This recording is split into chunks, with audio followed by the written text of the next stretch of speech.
India TV पर आप सबका स्वागत है। मैं स्वामी बुद्धदेव पतंजलि योगपीठ हरिद्वार से।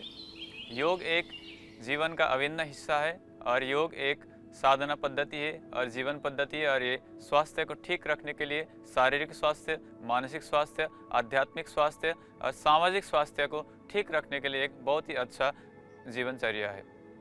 तो योग अभिन्न हिस्सा बन रहा है आजकल लोगों का, लेकिन योग ना करने से जो रोग उत्पन्न होती है उनमें से एक रोग है साइटिका। और सबसे पहले हम जानते हैं साइटिका क्या होता है।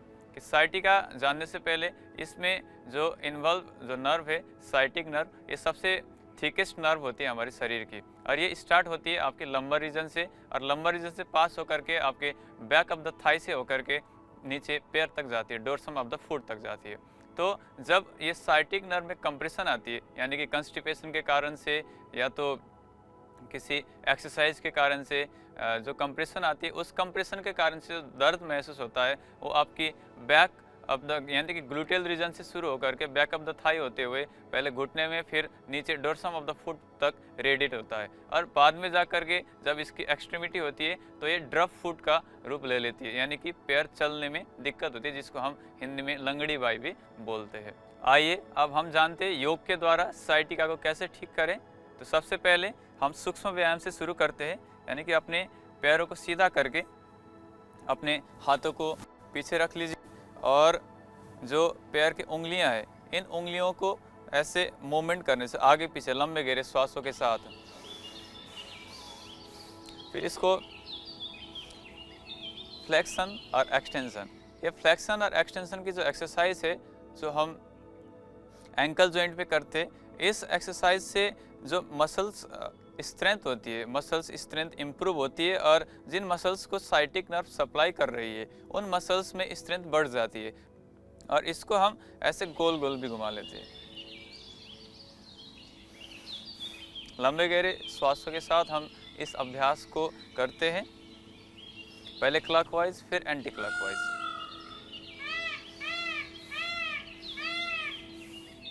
इसके बाद एक और अभ्यास हम करते हैं कि अपने राइट लेग को हम थाई के ऊपर रखते, फिर इस घुटने से हम छाती में टच करते, फिर श्वास छोड़ते हुए नीचे ले जाते। फिर यही जो प्रक्रिया है हम दूसरे पैर से भी करते हैं।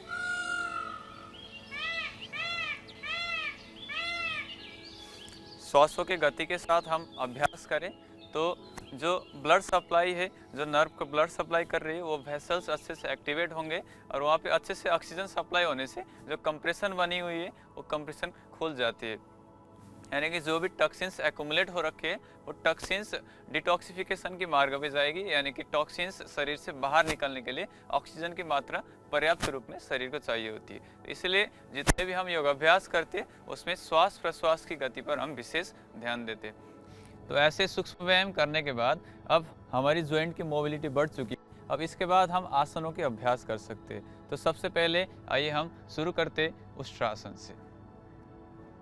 ऐसे घुटने के बल हम खड़े हो जाते और अपने दोनों हाथों को छाती में रख करके श्वास भरते हुए पीछे की ओर मुड़ जाते और थोड़ी देर होल्ड करके रखें, पीछे मुड़ करके।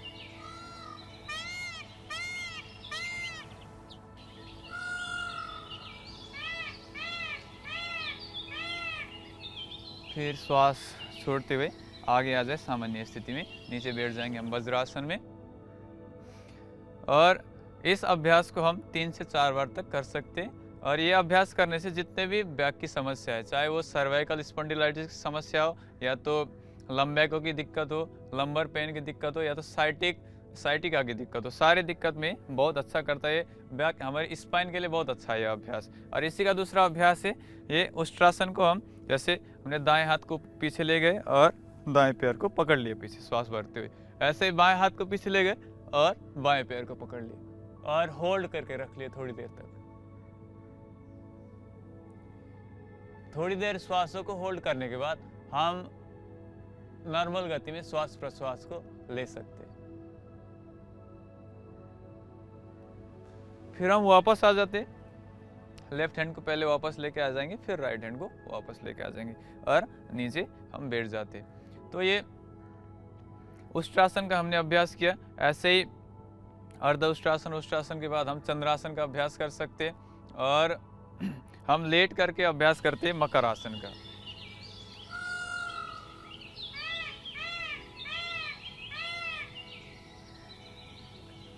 ऐसे लेट करके अपने दोनों हाथों को थोड़ी पर रखें, फिर श्वास भरते हुए एक एक पैर से पीछे हम लोअर बैक पर टच करने की कोशिश करते हैं, लंबे गहरे श्वास प्रश्वास के साथ। ये बहुत ही आरामदायक आसन होता है, लोअर बैक के लिए बहुत ही अच्छा आसन है। लोअर बैक के जितने भी मसल्स है, जितने भी नर्व सप्लाई कर रही है लोअर बैक में, उन सारे नर्व को स्टिमुलेट करने के लिए, उनको स्ट्रक्चरल बैलेंस के लिए बहुत ही अच्छा है ये आसन। और इस आसन का अभ्यास हर कोई कर सकता है, इसमें कोई परेशानी नहीं है इस आसन करने में, लेकिन शर्त यही है कि भोजन करने से पूर्व ही इस आसन का अभ्यास करना चाहिए, भोजन के बाद इस आसन का अभ्यास ना करें। ऐसे एक एक पैर से इस आसन को करने के बाद हम इस आसन को दोनों पैर से एक साथ भी करते हैं। ये इसका दूसरा वेरिएशन। आप महसूस कर सकते इस आसन को करते हुए जो दर्द आपको महसूस हो रहा है लोअर बैक में, वो दर्द आपकी जो साइटिका के कारण से होने वाली दर्द है उसको ठीक कर देती है। यानी कि इसका जो सकारात्मक प्रभाव है, और आप मन में ऐसे संकल्पित रहे कि इस आसन के अभ्यास से मेरी जो दर्द है वो ठीक हो रहा है और मैं ठीक हो रहा हूँ, मैं ठीक हो रही हूँ। ऐसे संकल्प के साथ लंबे गहरे श्वासों के साथ इस आसन का अभ्यास करें। इस आसन को 20 से 30 साइकिल तक कर सकते हैं। फिर इसके बाद थोड़ी देर हम मकर आसन में थोड़ी देर आराम करेंगे। ऐसे 2-3 लंबे गहरे श्वास भर लेंगे और श्वास छोड़ देंगे।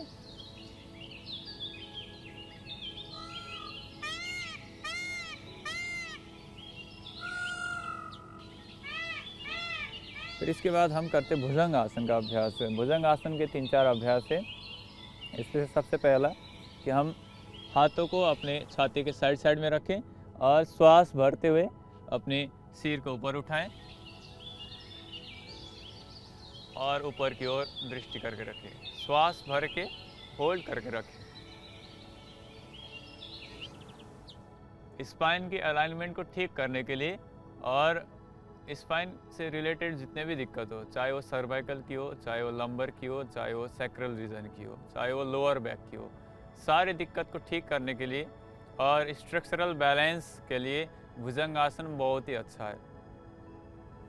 और श्वास छोड़ते हुए नीचे आ जाएं। फिर से एक बार श्वास भरते हुए हम ऊपर जाएंगे।